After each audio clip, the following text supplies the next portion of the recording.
La construcción y representación del altar de muertos varía según los rasgos y elementos disponibles en una determinada región, así como de la cosmovisión de las diferentes culturas. Todo lo que vienen siendo los alimentos que se supone el individuo consumía y prefería en vida, vienen también dados de las culturas precolombinas.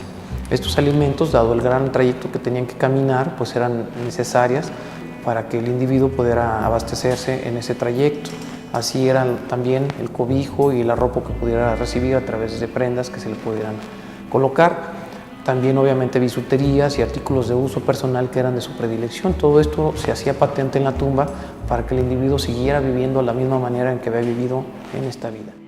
Siempre hay una ofrenda. Actualmente lo que hacemos es llevar coronas de flores o flores nada más, pero en época prehispánica yo creo que la tradición fue mucho más rica y era pues una cierta forma de encaminar al difunto a una vida que no se sabía realmente ni en qué momento iba a aparecer, ni en qué momento iba a llegar el difunto a esa otra vida, pero había una serie de elementos que permitían que los recién fallecidos llegaran hasta su destino final en un momento dado, ¿no?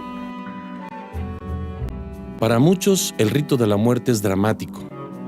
Un entierro es muy doloroso y los recuerdos afloran sobre la existencia de ese ser a quien se despide con llantos. Históricamente, el hombre conoce casos de momificación de grandes figuras de la antigüedad por muestra de admiración y respeto hacia ellos.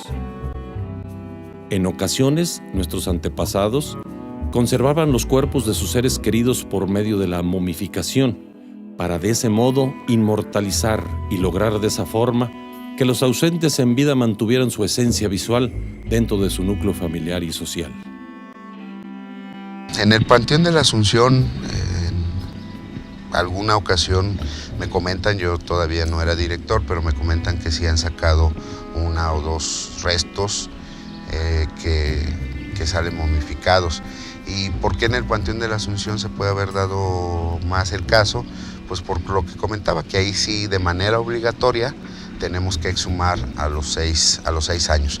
Si los familiares no reclaman los restos, los depositamos en lo que se le llama osario, que es una gran fosa de huesos o una fosa de restos áridos. Entonces ahí sí, como cada 6 años tienes que estar exhumando, pues ahí sí han detectado por lo menos 2 casos de restos momificados.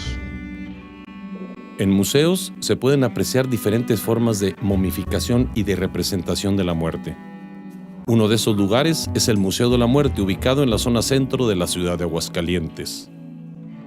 Los elementos que conforman al Museo Nacional de la Muerte, que fueron allegados a través de una donación de un artista michoacano que se llama Octavio Bajonero Gil, pues prácticamente nos dieron la pauta para que en Aguascalientes se reforzara esta tradición, que de por sí no tenía mucho fundamento, porque bueno, estamos en una zona en donde la tradición mortuoria no era muy grande.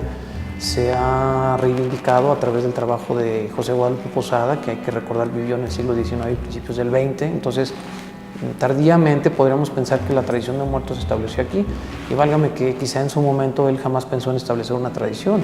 Él lo hacía por algún motivo de convicción personal, en el que su trabajo tenía una buena recepción en el público y la gente que recibía lo que se hacía a través de los medios impresos.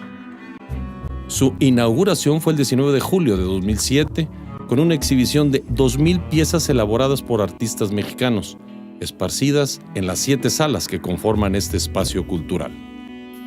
Bueno, el edificio prácticamente donde estamos ahorita es un edificio del siglo XVII, era el monasterio donde vivían los monjes franciscanos aquí de San Diego, Tercera Orden. Prácticamente hasta el siglo XIX, casi en el último tercio de ese siglo, cuando muchas de las propiedades de la iglesia pasaron al poder del Estado, pues hubo una diversificación. Tengo entendido que este inmueble pasó por muchas etapas, algunos mencionan que fue inclusive cuartel militar, otros que fue una cárcel. Bueno, para eso pues tendríamos que hacer un estudio exhaustivo del inmueble para determinar realmente de qué época a qué época fungió en las funciones que estamos remitiendo, ¿no? Pero principalmente fungió desde 1867 como el primer presidente de la Universidad Autónoma de Aguascalientes, a través de diversas nomenclaturas, fue evolucionando hasta que se convirtió en el Instituto Autónomo de Ciencias y Tecnología, en el que prácticamente se funda la Universidad Autónoma de Aguascalientes y que nace en 1973. Hasta ese momento prácticamente se muda todo lo que era la Escuela de Ciencias y Tecnología al campus que está ocupando actualmente la UA.